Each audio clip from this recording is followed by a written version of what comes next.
Jeff the Killer. After weeks of unexplained murders, the ominous unknown killer is still on the rise. After little evidence has been found, a young boy states that he survived one of the killer's attacks and bravely tells his story.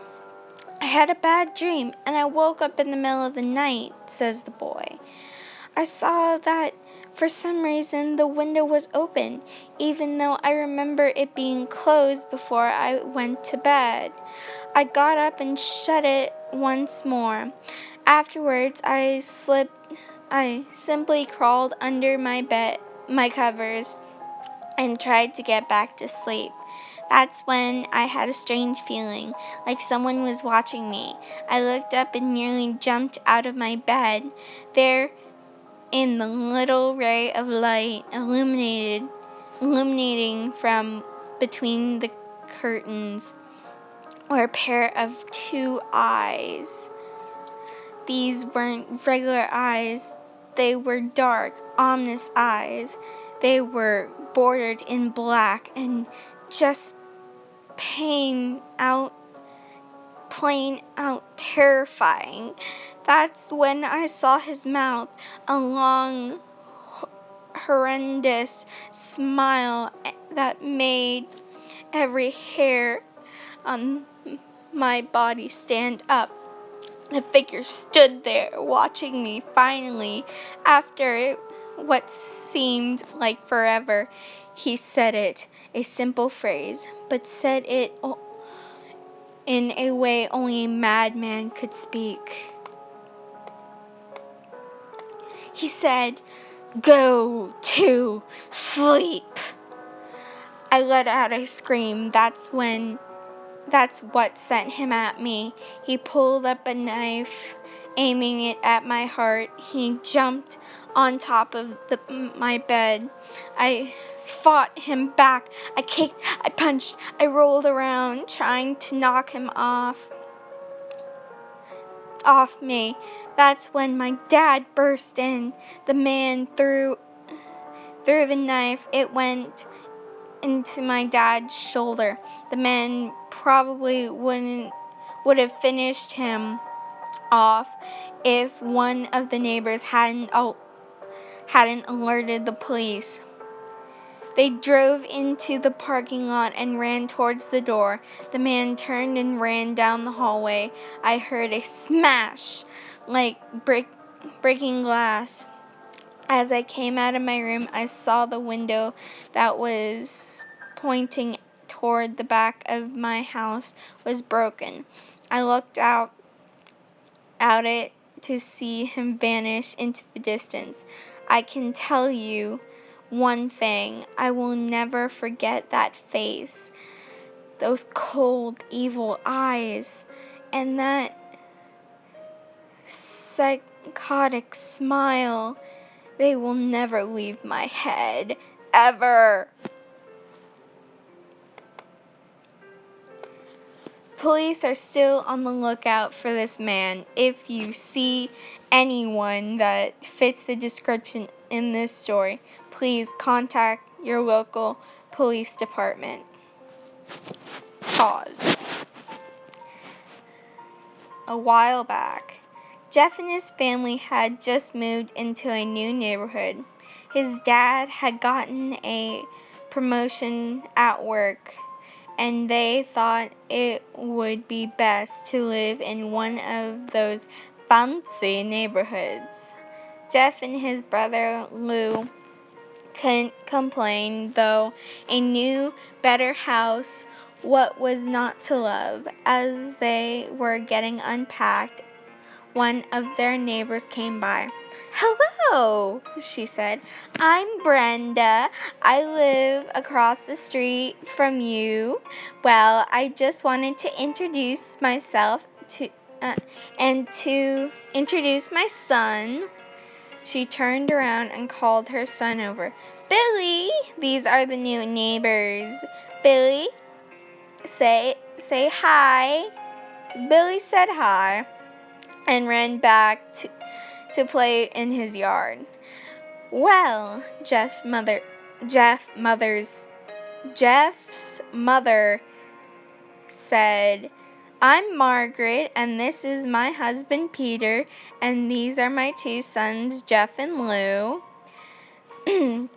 They each introduced themselves, and then Brenda invited them to her son's birthday party. Jeff and his brother were about to object when their mother said that they would love it. When Jeff and his family are done packing, Jeff went up to his mom. "Mom, why did you invite us to some kid's party? If you haven't noticed, I'm not some dumb kid." "Jeff," said his mother, "we just moved here. We should show that we want to spend time with our neighbors. Now, we're going to that party, and that's final." Jeff started to talk, but stopped himself, knowing that he couldn't do anything. Whenever his mom said something, it was final. He walked up to his room and plopped down on his bed. He sat there looking at the ceiling when suddenly he got a weird feeling. Not so much a pain, but a weird feeling. He dismissed it as just some random feeling. He heard his mom call him call him down to get his stuff, and walked down to get it.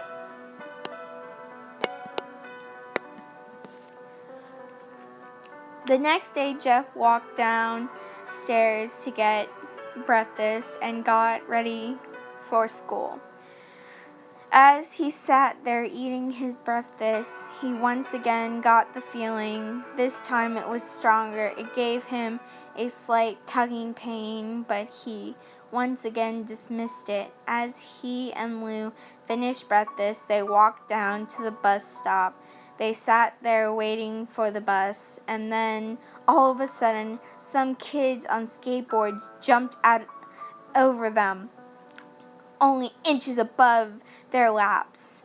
They both jumped back in surprise. "Hey, what the hell?" The kid landed and turned back to them. He kicked his skateboard up and caught it with his hands. The kid seemed to be about 12, 1 year younger than Jeff. He wore a Apostle t-shirt and ripped blue jeans. Well, it looks like we got some new meat." Suddenly, two other kids appeared. One was super skinny, and the other was huge. "Well, since you're new here, I'd like to introduce myself. Over there is Keith." Jeff and Lou looked over to the skinny kid. He had a droopy face that you would expect a sidekick to have. "And he's Troy." They looked over at the fat kid. Talk about a tub of lard. This kid looked like he hadn't exercised since he was crawling. "And I," said the first kid, "I'm Randy. Now, for all the kids in this neighborhood, there's a small price for the bus fare, if you catch my drift." Lou stood up, ready to punch the lights out of this kid's eyes, when one of his friends pulled a knife on him. "Tisk, tisk, tisk. I had hoped you would be more cooperative, but it seems we must do this the hard way." The kids walked up to Lou and took his wallet out of his pocket. Jeff got that feeling again. Now it was truly strong, a burning sensation. He stood up, but Lou gestured him to sit down. Jeff ignored him and walked up to the kid. "Listen here, you punk. Give my bro back his wallet or else." Randy put the wallet in his pocket and pulled out his own knife. "Oh, and what are you gonna do?" Just as he finished the sentence, Jeff popped the kid right in the nose. As Randy reached for his face, Jeff grabbed the kid's wrist and broke it. Randy screamed, and Jeff grabbed the knife from his hands. Troy and Keith rushed Jeff, but Jeff was too quick. He threw Randy to the ground. Keith lashed out at him, but Jeff ducked and stabbed them in the arm. Keith dropped his knife and fell to the ground screaming. Troy rushed him too, but Jeff didn't even need a knife.